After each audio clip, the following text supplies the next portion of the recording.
Gimana kalau suatu saat manusia nggak lagi lahir dari rahim seorang ibu, tapi dicetak di ruang laboratorium?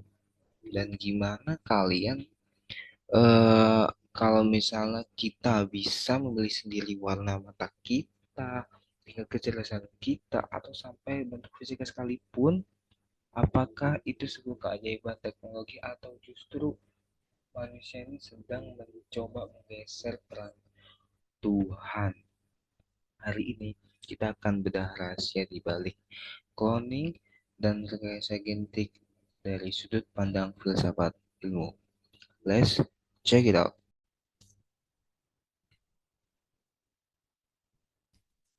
Assalamualaikum warahmatullahi wabarakatuh. Bayangkan aja nih, satu hari para ilmuwan berhasil menciptakan makhluk hidup baru, hewan atau bahkan manusia dengan karakteristik yang telah dirancang sebelumnya, bukan lahir dari rahim seorang ibu, bukan hasil pertemuan alami, melainkan hasil rekayasa di laboratorium. Apakah ini sebuah terobosan luar biasa, ataukah ini adalah pelanggaran terhadap batas yang seharusnya tidak dilampaui oleh manusia? Hari ini, di video ini, saya mengajak saudara-saudari untuk menelaah kasus cloning dan rekayasa genetik bukan dari sudut pandang sains semesta, melainkan melalui kacamata filsafat ilmu dengan menyentuh tiga aspek, yaitu epistemologi, ontologi, dan aksiologi, serta bagaimana perspektif agama dapat diintegrasikan ke dalam diskusi ilmiah yang seringkali terasa jauh dari nilai-nilai spiritual kita. Ya, kasus ini bermula dari sebuah pencapaian ilmiah yang luar biasa. Sekelompok ilmuwan berhasil mengembangkan teknologi cloning dan rekayasa genetik yang memungkinkan penciptaan makhluk dengan karakteristik tertentu yang telah dirancang sebelumnya. Potensinya sungguh menggiurkan, dari pengobatan penyakit genetik yang selama ini dianggap tak tersembuhkan, peningkatan hasil pertanian, hingga penyelamatan spesies yang terancam punah. Namun, begitu kabar ini tersebar, muncullah dua arus respon yang saling berhadapan dari kalangan pemimpin agama. Kelompok pertama menolak dengan keras. Mereka menolak sebagai campur tangan yang tidak pantas dalam proses penciptaan. Ya, sebuah wilayah yang mereka yakini bahwa yang menjadi hak itu hanya menjadi hak prerogatif Tuhan. Bagi mereka, rekayasa kehidupan ini dapat meruntuhkan makna kelahiran, kematian, dan keunikan setiap jiwa. Lalu kelompok kedua bersikap lebih terbuka. Mereka berargumen bahwa jika digunakan secara bijaksana dan beretika, teknologi ini justru bisa menjadi sarana untuk meringankan penderitaan manusia dan karenanya selaras dengan nilai-nilai agama yang memprioritaskan kemaslahatan umat. Dua posisi yang sama-sama berangkat dari iman ini, namun menghasilkan kesimpulan yang bertolak belakang. Disinilah filsafat ilmu berjalan.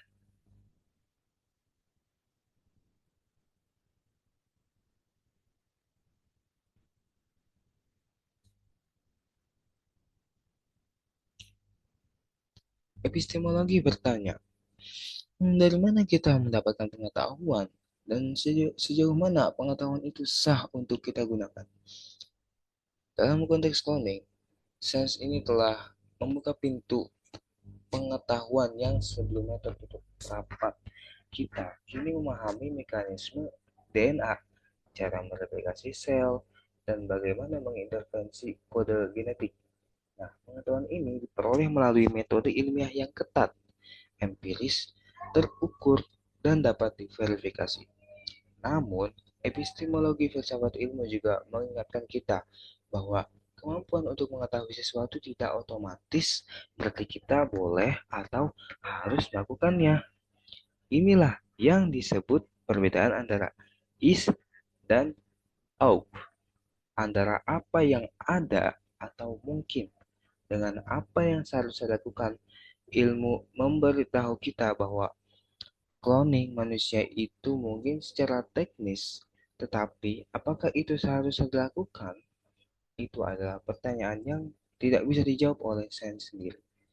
Disinilah perspektif agama masuk, bukan sebagai penghambat ilmu, melainkan sebagai mitra epistemis, wahyu, tradisi, dan kearifan teologis menyediakan sumber pengetahuan normatif tentang nilai, batas, dan tujuan yang melengkapi pengetahuan empiris sains. Dan dalam Islam, konsep ilmu yang sejati bukan hanya tentang menguasai alam, tetapi tentang mengenal Tuhan melalui alam.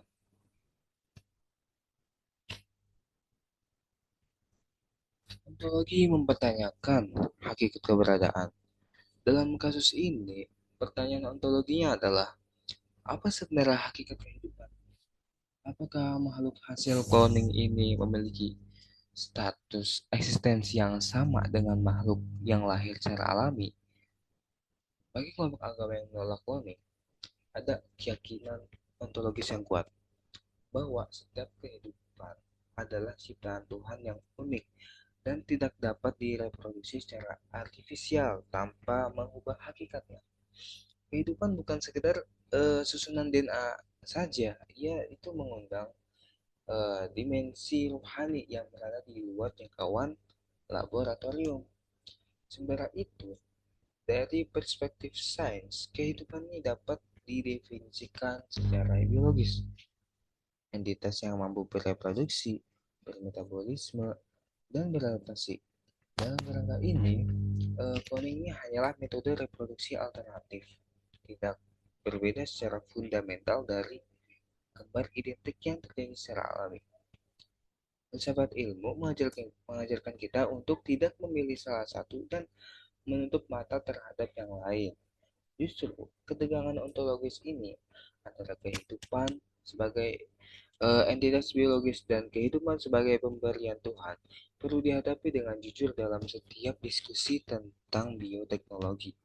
Tanpa kejujuran ontologis ini, kebijakan yang kita hasilkan akan cacat sejak akarnya.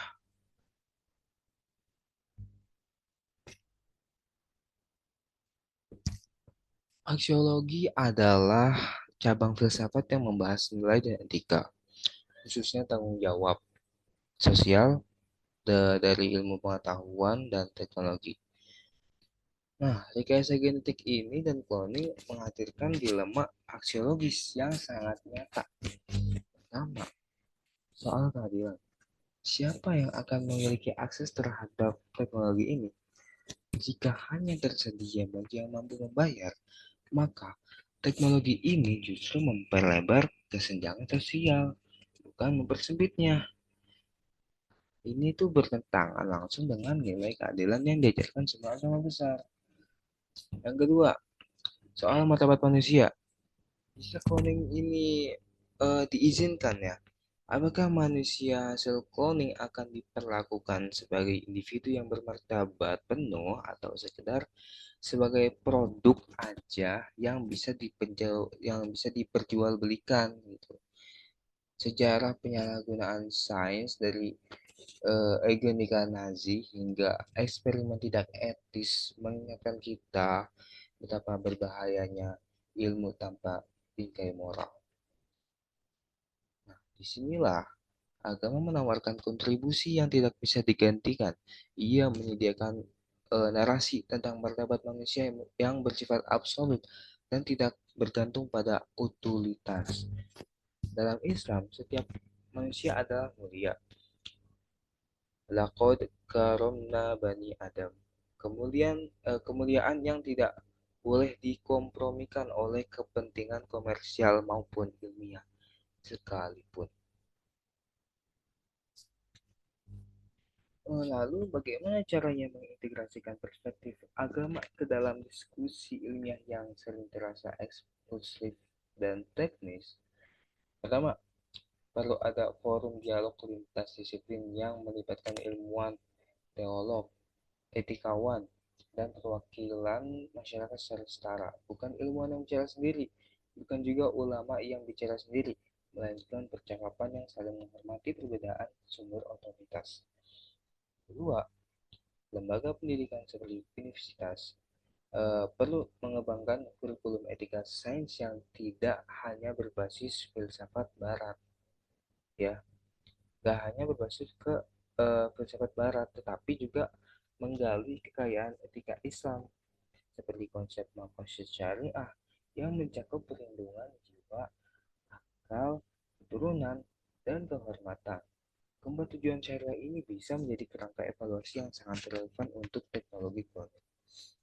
Yang ketiga, komunitas agama perlu berinvestasi dalam literasi sains. Ya, ulama yang melek sains pasti akan jauh lebih efektif dalam memberi panduan etis yang relevan dibanding yang hanya bereaksi dari jarak jauh terhadap isu-isu yang tidak sepenuhnya mereka pahami.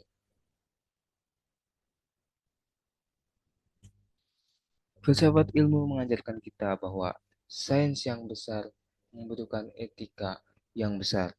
Cloning dan rekayasa genetik adalah bukti kehebatan akal manusia. Tetapi, kehebatan akal harusnya selalu diimbangi dengan kedalaman hati nurani.